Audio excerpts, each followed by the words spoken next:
인천 종주의 8코스는 선악경기장에서 출발해 문학산, 연경산을 지나 옛 송도역까지 걷는 5.9km 코스이다.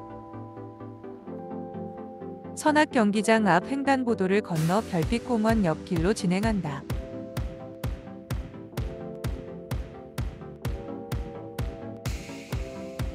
한화포레나 인천연수아파트 길 건너 문학산 등산로 방향으로 오른다. 인천 본토에 있는 산 중에서 200m가 넘는 산은 계양산과 문학산뿐이다.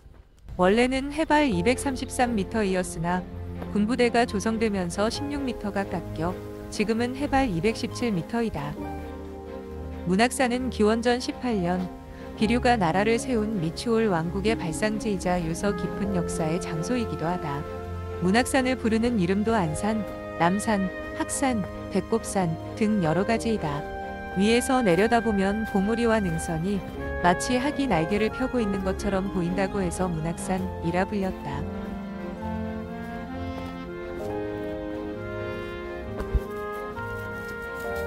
선유봉 아래 길마제 쉼터에 도착했다. 길마제는 산의 생김새가 짐을 싣기 위해 소나 말의 등에 얹는 길마, 안장을 닮았다고 해서 붙은 이름이다. 길마제에는 인천둘레길 8코스 스탬프함이 있고 인천종주길 8코스와 교차하는 지점이다. 우측은 인천둘레길 8코스 고마리길 방향이고 종주길 8코스는 문학산 정상 방향으로 진행한다.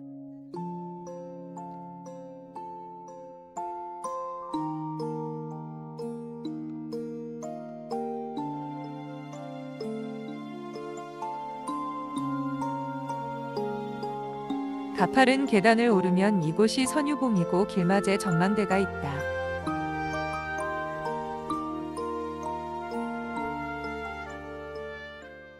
전망대 아래쪽으로 인천향교, 인천도 호구청사, 인천문학경기장이 보이며 그 뒤로 승악산, 원적산, 계양산, 만월산, 소래산까지 한눈에 들어온다.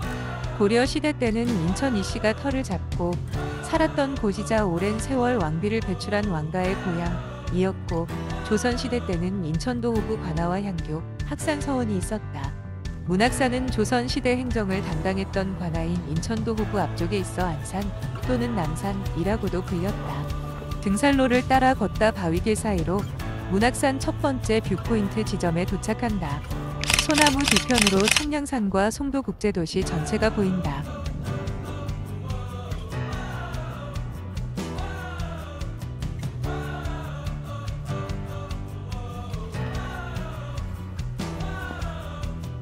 고갯길을 지나 문학산 정상 방향 계단을 따라 진행한다.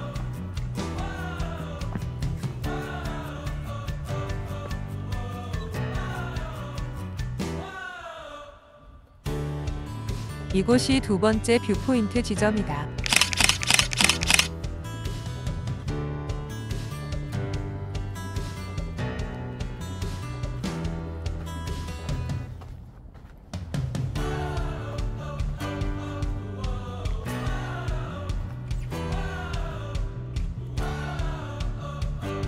바위 옆으로 멋진 풍경이 한눈에 들어온다.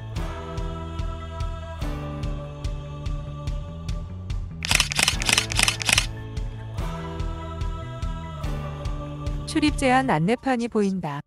문학산 정상은 2015년 10월 15일 50년 만에 시민들에게 개방되었고 여기부터 옛 군부대 경계 지점이다. 전면으로 당시에 사용하던 경계초소가 보인다. 경계초소 쪽이 문학산 정상 방향이다. 군사보호구역 출입 제한 때문에 정규 코스는 3호연 방향으로 진행한다.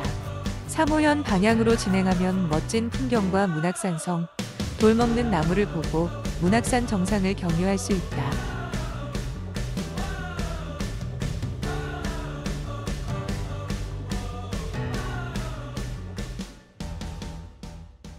다리를 지나면 바위 옆으로 문어가 다리를 펼치고 있는 듯한 나무가 보인다. 옹이 부분이 문어 눈으로 보인다.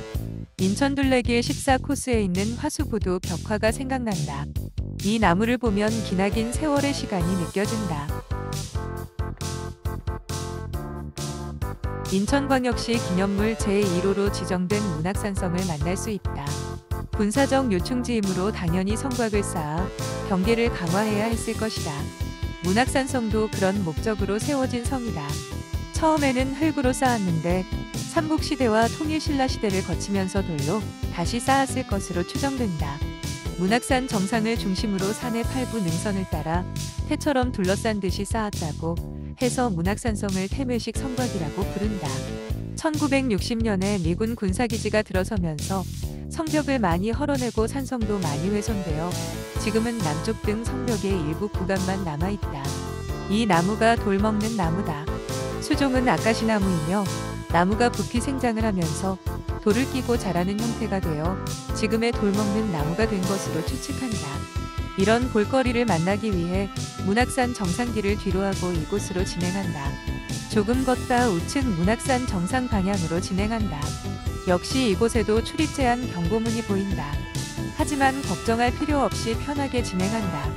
계단을 지나면 콘크리트 포장길을 만난다. 예전 군부대 시설의 보급을 위해 만들어진 포장길을 따라 걸으면 이곳이 문학산 정상이다.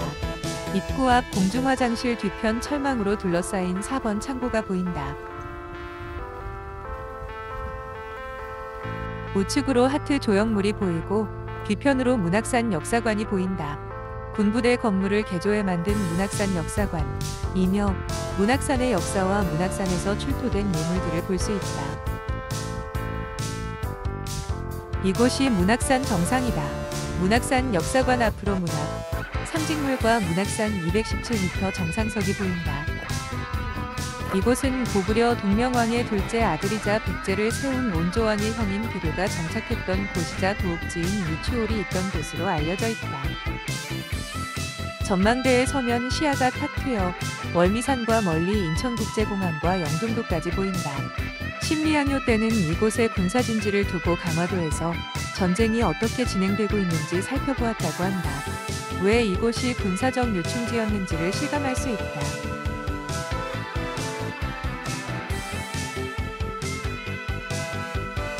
다시 포장길을 따라 걷다. 정규 코스 방향으로 진행한다.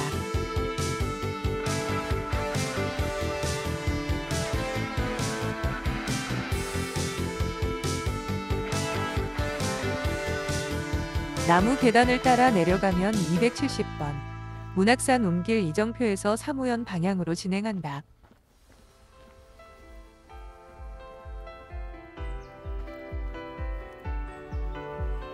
등산로 옆으로 문학산 제사 유적을 만난다.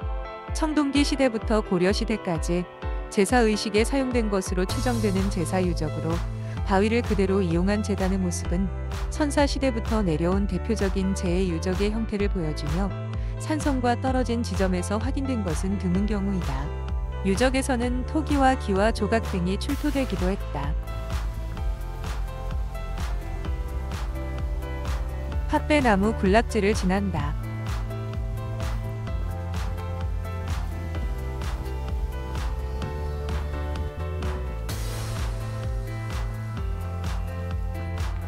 이곳이 사무현이다.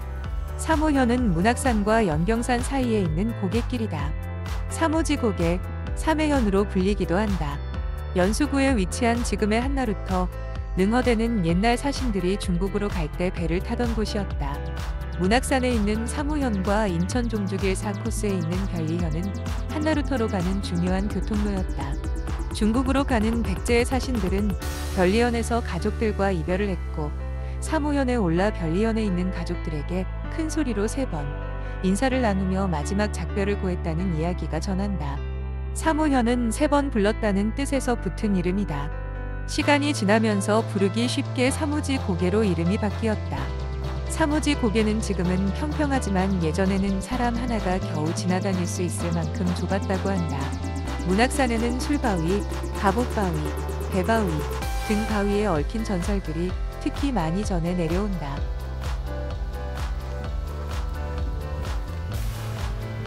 사무현을 지나 등산로를 따라 연경정 방향으로 진행한다.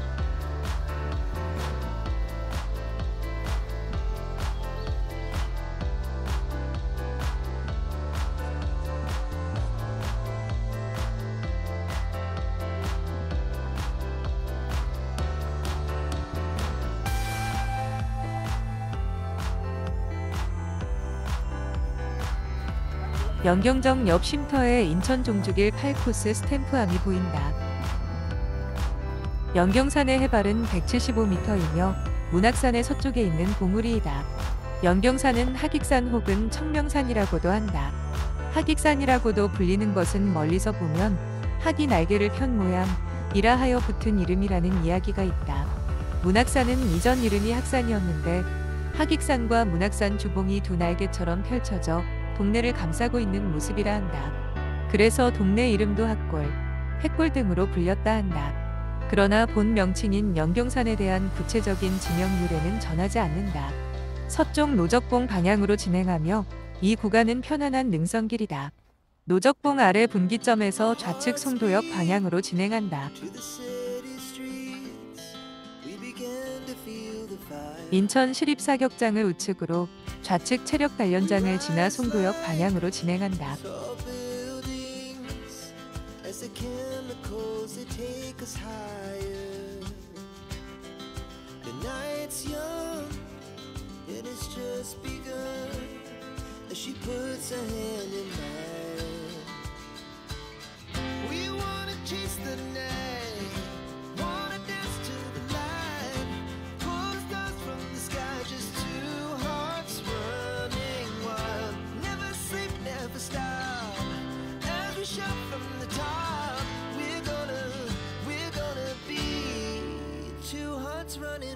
예송도역은 1937년 처음 수인선이 개통되면서 영업을 시작했다. 1973년 수인선의 종착역인 남인천역이 폐지되자 종착역이 되었고 1995년에 수인선이 폐선되면서 문을 닫았다. 현재는 기존 역사부지에서 300m 떨어진 지점에 수인분당선 송도역이 있고 인천발 KTX 개통에 맞춰 복합 환승센터로 개발 중이다. 이렇게 선악경기장에서 시작한 문학산, 연경산, 송도역을 거쳐 인천 종주길 8코스는 비류대로에서 마무리된다.